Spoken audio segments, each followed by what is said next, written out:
handcrafted by Hank here. Just pulled out one of the frames from the dead hive just to look through it a little bit. This is a great example of a frame that is completely packed and filled with capped honey.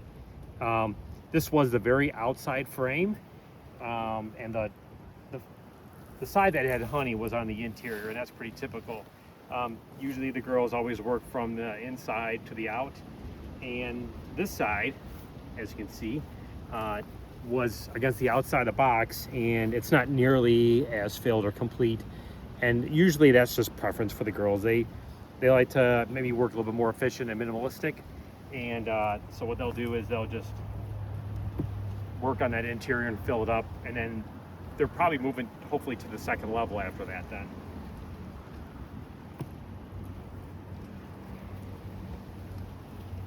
Here's another example of a capped brood.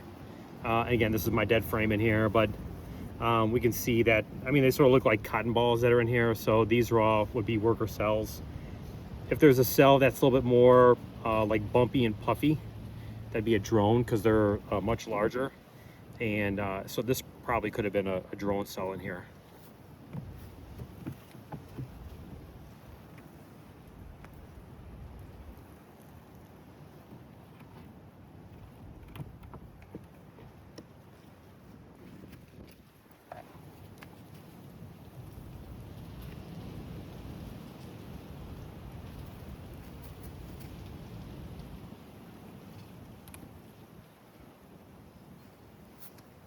I'm just going to go back to this again real quick, just to do a better job of pointing out. So typically these cells that are protruding are going to be designated as the queen cell.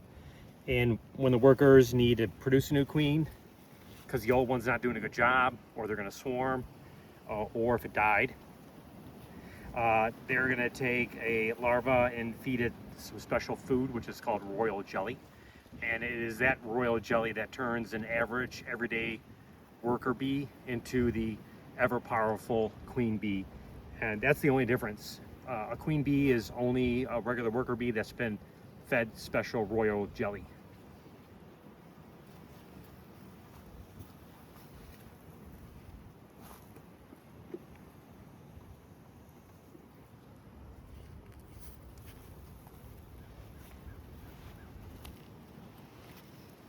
Here's another example of the queen cells that were here. There's one over here on that side, and one over there as well too. We have more capped honey over here, and some regular capped workers on that side. I usually like having the black plastic foundation. I know wax is best, but I use black plastic foundation only because it's easier to see the eggs, because they're, you know, the size of a grain of rice, and they're white. And if you get like the yellow plastic foundation, it's just harder to see. I want to spend as little time as possible in the hives, and I want to be able to identify very quickly. And the black plastic foundation allows me to do that.